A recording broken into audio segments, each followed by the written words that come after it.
Okay, we are reading Gladys Aylward, The Adventure of a Lifetime by Janet and Geoff Benge. We're on Chapter 2, titled Not Good Enough to Be a Missionary. Her worst nightmare had come true. Gladys sat in a straight-back chair while the director of the China Inland Missionary Society's training school in London droned on. By now, she was hardly listening to what he had to say. All that needed to be said had already been said. Gladys was no longer welcome to continue her studies. She was being thrown out of the training school for failing Bible class. Her grades were not good enough for her to be a missionary, not to mention the fact that she was 27 years of age, old by the training school standards. The director had tried to explain that the experience of the China Inland Mission had shown that it was difficult enough for quick-minded older people to learn the complex languages of China. He also tried to explain that it would be unfair to allow Gladys to continue failing classes when others could take her place and do much better.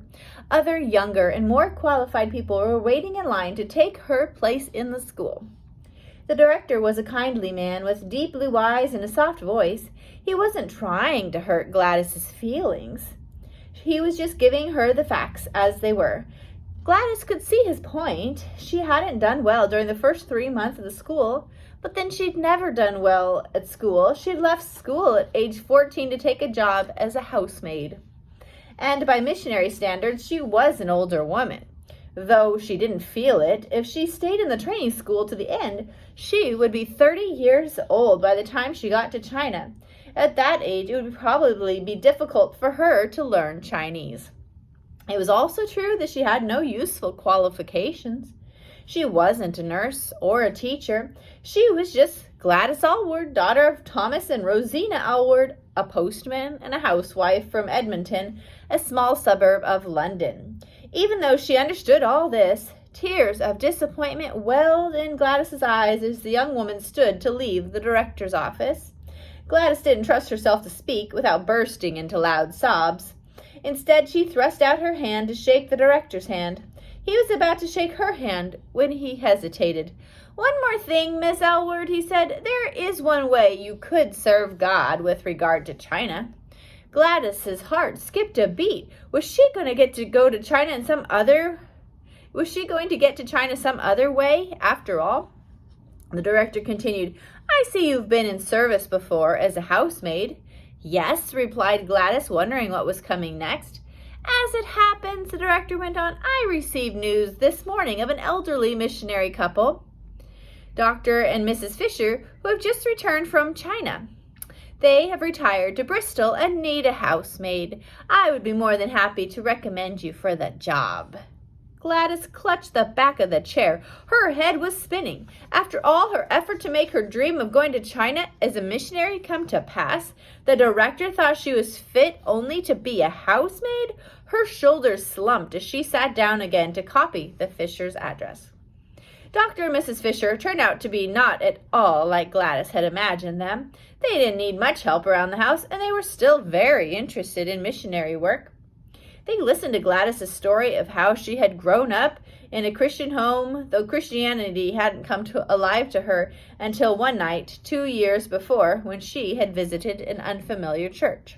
She had heard a young preacher tell about the many wonderful missionary opportunities that existed, especially in China. Something inside Gladys was stirred that night, and she knew she wanted to serve God as a missionary in China. Gladys asked the Fishers all sorts of questions about China and wrote their answers in a journal. Because the Fishers were so kind, Gladys didn't mind being their housemaid. Dr. and Mrs. Fisher became concerned for Gladys, however. They could see that Gladys had too much enthusiasm and energy to limit herself to being a housemaid. They didn't see how she would ever get to China, but they did think she should find some full-time Christian work where her talents could be put to better use. They knew the director of a rescue mission in Swansea, a seaport in South Wales. They contacted him, and he invited Gladys to work for the mission as a rescue sister.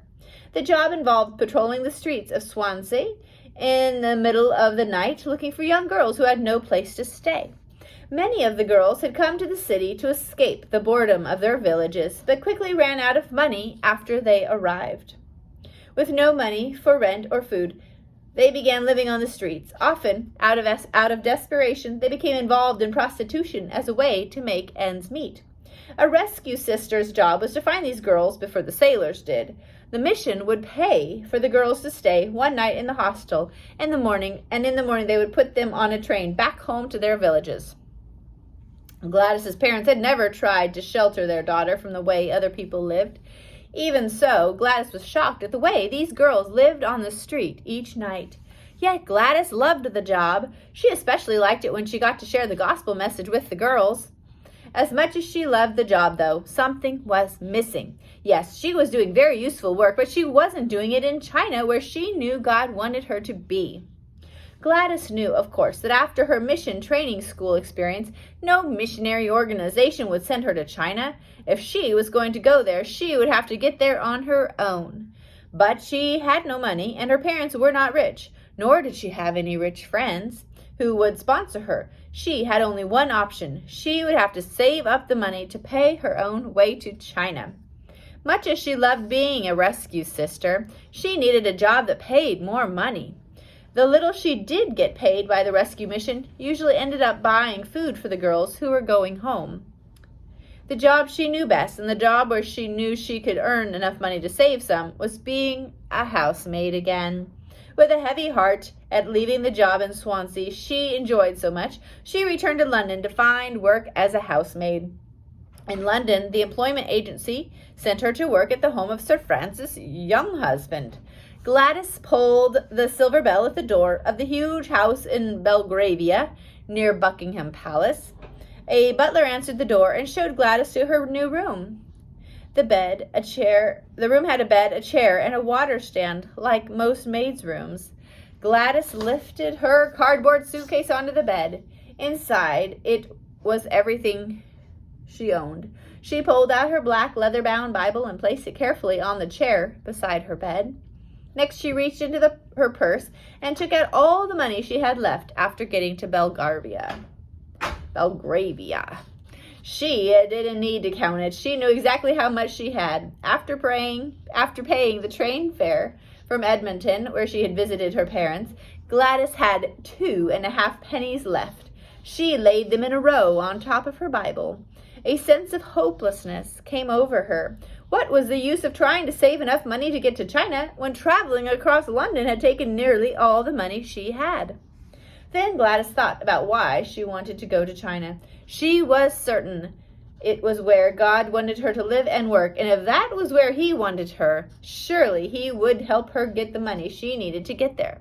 She placed her hands over the money and in a loud voice prayed, "Here is my Bible. Here is all the money I have. Here is me. Find some way to use me, God."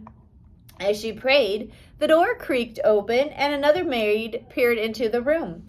Gladys knew that the maid must have heard her prayer, but she didn't care. She had meant every word she prayed.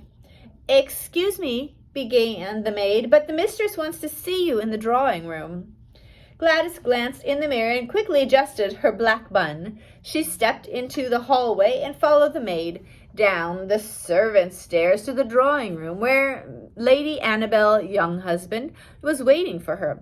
Gladys curtsied and introduced herself. Lady Annabel smiled at her. "How much did the train fare to get here cost you?" she asked Gladys kindly. 2 shillings and 9 pence, ma'am," Gladys replied, wondering why the woman was asking such a question. "Here you are," Lady Annabel said, reaching into her purse. "Take 3 shillings. I always pay the fare of my maids when I hire them." Gladys could hardly believe it. No one had ever before offered to pay her train fare to get to a new job. She thanked Lady Annabel and bounded back up the stairs to her room. She put the 3 shillings next to the 2.5 pennies. A big smile lit up her face. In the 10 minutes since praying her prayer, her money had increased 15 times. In her mind, Gladys was already practically in China. Of course, Gladys had no idea how much a trip to China would cost. It wasn't the kind of thing her parents or any of the other maids she knew either.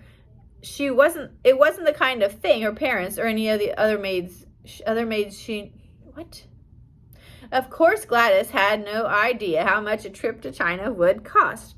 It wasn't the kind of thing her parents or any of the other maids knew either. But she needed to find out. So as she polished the silverware and dusted books over the next several days, Gladys worked out a plan. She would save every penny she could, and when she had saved £3, she would go to Haymarket and find a shipping agent. There she would put up a deposit on a ticket to China. It didn't take Gladys as long as she thought, to save £3. She managed to find some extra work, serving at banquets in the evenings and on her days off. Several weeks later, with high hopes, she caught a trolley car to Haymarket. The trolley stopped right outside the door of Muller's shipping agency. Gathering all her courage, Gladys pushed open the door to Muller's and entered the impressive building. It was just about empty inside, so she did not have to wait long before being served. She cleared her throat and looked directly at the elderly clerk who had asked if he could help her. "How much is a one-way ticket to China?" she politely asked. "And to what part of China would that be?" the clerk snapped back. Gladys hadn't thought about that. "I don't know," she stammered, feeling her cheeks turning red with embarrassment at the question. "Any part will do, whatever is the cheapest to get to." The clerk looked at her patched coat and threadbare gloves and rolled his eyes as if to say he didn't have time for a maid pretending to be rich. Gladys obviously looked like a person who would never be able to afford a trip to China.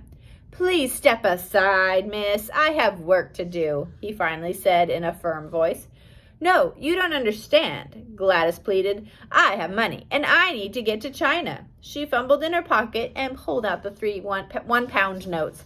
"Here," she continued, laying the notes on the counter between them.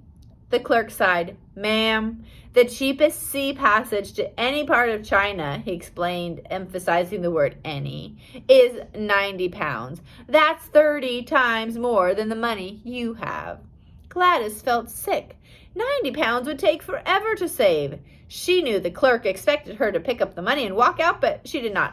"There must be a cheaper way," she asked, trying to sound calm.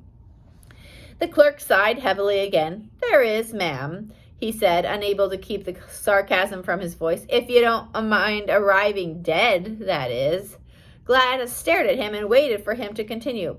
"There is a rail route through Europe, Russia, and Siberia to Tientsin in northern China. It would cost £47 10 but a war is in progress between Russia and China over a land claim in the area. It's unlikely you would arrive alive at your destination, wherever that might be." Gladys leveled her dark brown eyes at the clerk and spoke calmly. "It's my life that would be at risk, so it's my choice. Do you or do you not sell train tickets to China?" The clerk nodded. "Yes, we do," he said. "Very well," said Gladys. "I would like to open an account to pay for a train ticket to China. Take the £3 and I'll be back every Friday afternoon with more money until I have paid the ticket off." Then, feeling she might be a little overly bold, Gladys added with a smile, Don't worry about me in a silly little war. By the time I save enough money to get to China, it will be long over." Seeing that Gladys was not going to leave until he took her money, the clerk counted her 3 one-pound notes into the money drawer and wrote her a receipt. Then, reluctantly, he opened the company ledger and asked Gladys for her name and address. Gladys left Muller's shipping agency a very happy person. She had just paid £3 deposit on a ticket to China. She only had £44 till 10 shillings to go.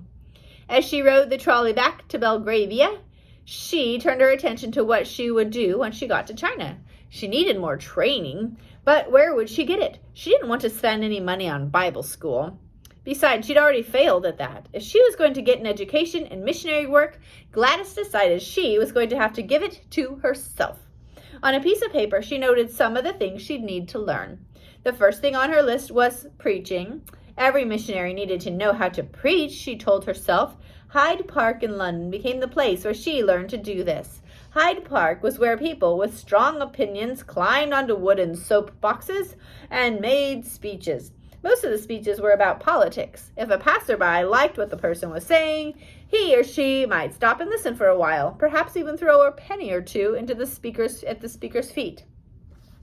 Those who disagreed might jeer and throw a leftover sandwich from lunch at the speaker. In the midst of the loud, bustling crowd, Gladys, wearing a simple black dress, would climb onto her soapbox and begin preaching at the top of her voice.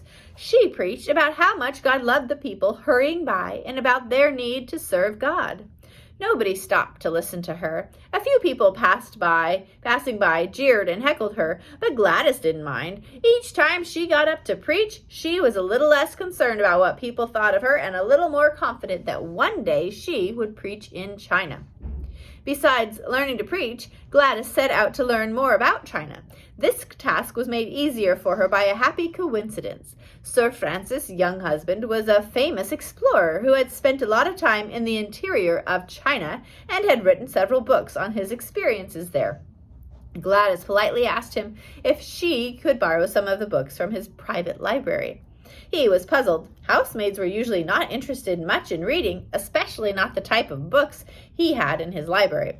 Though the request seemed odd, Sir Francis' young husband kindly told Gladys she could borrow one book at a time from his library and keep it for a week. As with her preaching in Hyde Park, Gladys threw herself into reading as many books about China from her employer's library as she possibly could. As she read each book, she made notes about what she'd learned in the journal she'd started while working for the Fishers. Things for her trip to China were slowly coming together, but Gladys still had a few unanswered questions. Where would she go, and what would she do once she got there?